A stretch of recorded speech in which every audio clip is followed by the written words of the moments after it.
Now let's look at the hydrolysis of nitriles. So if we carefully hydrolyze a nitrile, we can stop at the amide.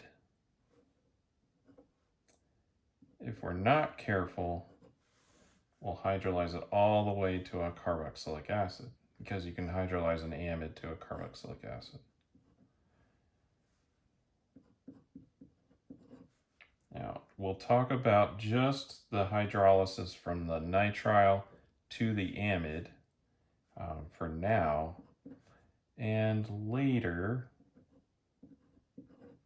quite a bit later, different playlist, we'll talk about taking the amide and hydrolyzing it all the way to the carboxylic acid.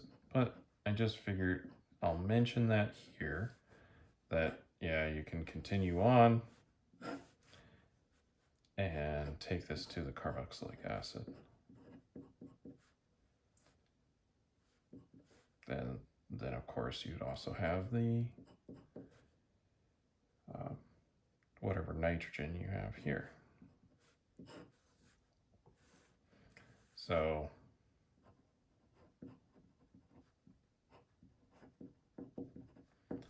if you're not careful and you just leave it running, or you have really high concentrations of sulfuric acid, you could expect to just form the carboxylic acid. And if that wasn't your goal, then you need to be more careful with your reaction conditions next time. Now, it is also possible to carry out this hydrolysis using basic conditions.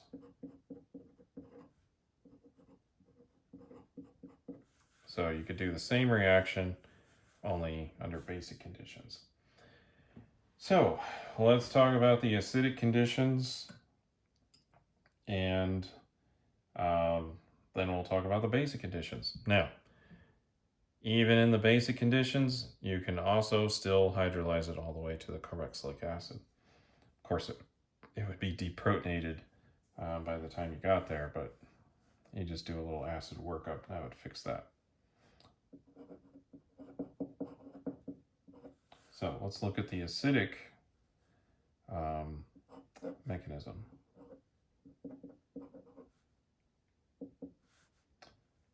So in this case, we've got water, right? Because we're doing a hydrolysis. And it's protonated because we're in acidic conditions.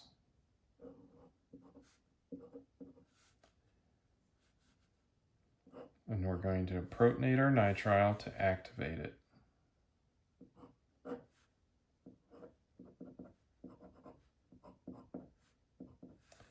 So now this is more electrophilic because it's positively charged.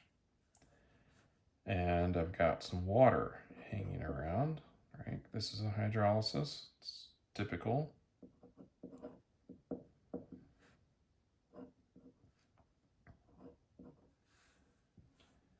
So water comes in, attacks the carbon, electrons move over to the nitrogen. Next, let's see how I want to draw this. I'm going to go ahead and draw the water up here, because that's going to look more like our nitrile in the end.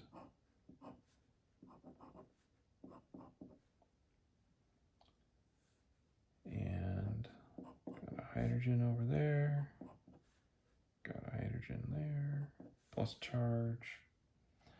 Now I need to get some water, deprotonate one of these.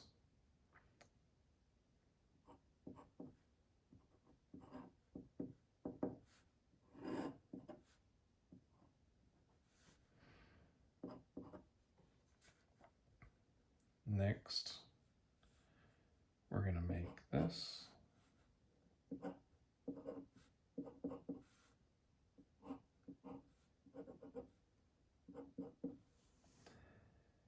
So now that we have this, I suppose we could start to say, that looks like it could just do a little tautomerization, and we'll get to our product. And you're right. And I'll just keep drawing the mechanism just because, but it is essentially just tautomerization. So got some more acid here. Comes in there, does that. And then that's how we get another proton onto our nitrogen.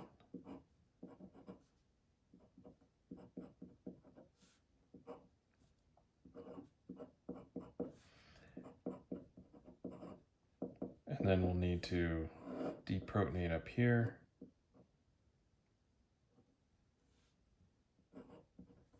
Have those move out, and that makes our amide.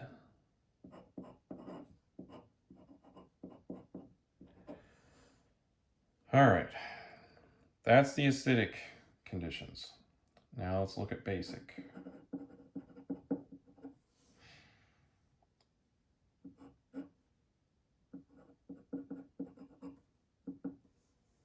Now, in this case, we're not going to activate this because we don't have anything that can protonate this. We're going to have hydroxide in the solution, which is a much better nucleophile than a water is. So we'll come up here and we'll do that.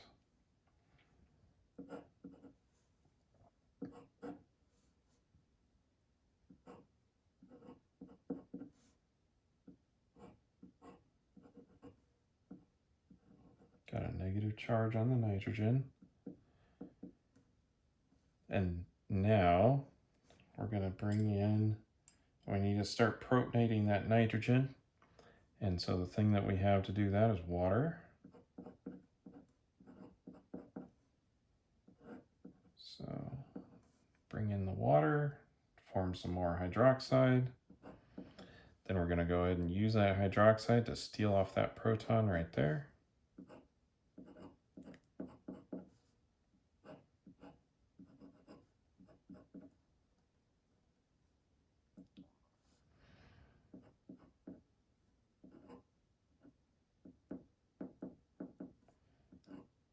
Take that proton, have this collapse down, have that go over there.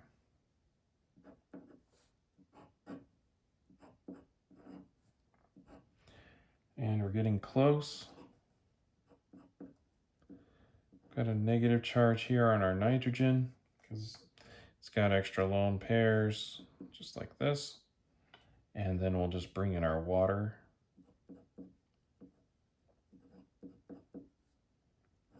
Have it steal one of the hydrogens off of the water, and that will form our amide.